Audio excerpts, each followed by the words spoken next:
എന്തു പറ്റി? മുഖാകെ വല്ലാണ്ടിരിക്കണല്ലോ. പനിയില്ലാത്തൻ്റെയാണോ? ഇതത് തന്നെ കാര്യം. മോള് വന്നപ്പോഴേ ഞാൻ ശ്രദ്ധിച്ചു, ആകെ ഡൗൺ ആയിട്ടാണ് വന്ന് കയറിയത്. ഇതിനൊക്കെ വല്ല വിഷമിക്കേണ്ട കാര്യമുണ്ടോ മോളെ? 2 ദിവസം കഴിയുമ്പോൾ ഇങ്ങോട്ട് വരില്ലേ? പിന്നല്ലാതെ ഗൾഫിലൊന്നുമല്ലല്ലോ പോയത്, ഇവിടെ ഹൈദരാബാദിലല്ലേ, അടുത്തല്ലേ? ഹൈദരാബാദ് ഇവിടെ അടുത്താണ്.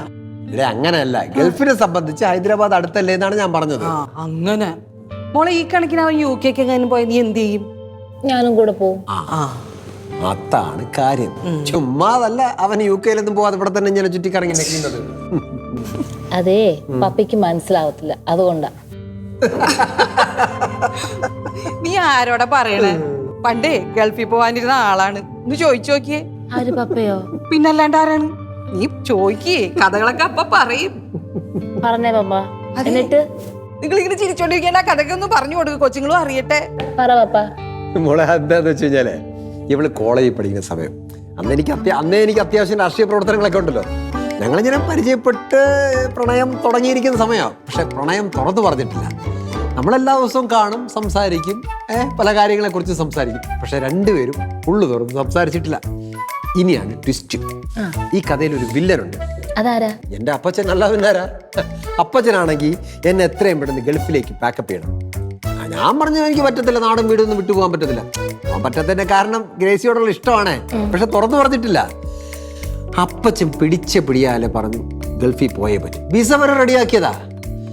അങ്ങനെ ഒരു മനസ്സോടെ ഞാൻ അപ്പച്ചനെയൊക്കെ പറഞ്ഞ് സെറ്റപ്പ് ആക്കിയിട്ട് എന്തായാലും ഇവളുടെ അടുത്തൊന്ന് കാര്യം പറയണമല്ലോ. ഞാൻ ഇവളുടെ ക്യാമ്പസിൽ ചെന്നു. ഞങ്ങളിവിടെ സ്ഥിരം കണ്ടുമുട്ടുന്നൊരു മരച്ചോടുണ്ട്, നല്ല തണലും തണുപ്പൊക്കെ ഉള്ളൊരു വാഗമരം. അങ്ങനെ ഞങ്ങളവിടെ വന്നിരുന്ന് കൊച്ചു വർത്താനമൊക്കെ പറഞ്ഞ് ഞാൻ ഈ മാറ്ററിലേക്ക് വന്നു. ഗൾഫിൽ പോവുകയാണ്. ഇനി ചിലപ്പോൾ നമ്മൾ തമ്മിൽ കാണാൻ പറ്റിയെന്ന് വരില്ല, വീട്ടുകാരെ നിർബന്ധിക്കുകയാണ്, ഞാൻ ഗൾഫിലേക്കൊക്കെ പോവുകയാണെന്നൊക്കെ പറഞ്ഞു. എന്നിട്ടെന്താ, മമ്മിയൊന്നും പറഞ്ഞില്ല. അപ്പം ഞാൻ കുറേ നേരം വെയിറ്റ് ചെയ്തു. ചിലപ്പോൾ ആലോചിച്ചെടുക്കാനൊക്കെ ഒരു സമയം വേണമല്ലോ, പെട്ടെന്നൊന്നും പറയാൻ പറ്റത്തില്ല. ഞാൻ കുറേ നേരം വെയിറ്റ് ചെയ്തു. കുറേ നേരം നോക്കിയിട്ട് എൻ്റെ മുഖത്ത് നോക്കുന്നുമില്ല, ആളിങ്ങനെ കുനിഞ്ഞിരിക്കുന്നു.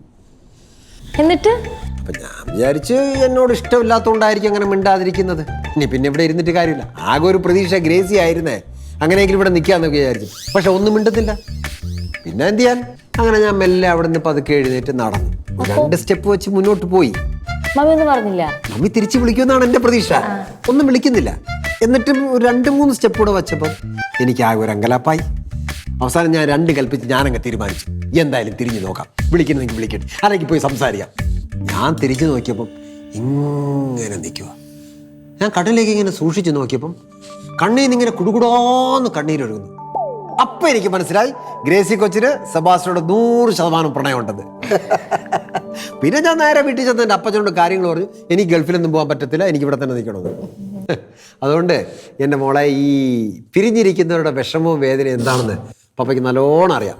അതുകൊണ്ട് എൻ്റെ പൊന്നു മോള് വെറുതെ ഫീലിങ്സ് അടിച്ചിരിക്കാതെ ഒരു നല്ല ഉഷാർ കോഫിയെ കുടിച്ച് ഹാപ്പി ആയിട്ടിരിക്കും കേട്ടോ. ഓക്കെ, ഇതൊക്കെ മാറും കേട്ടോ.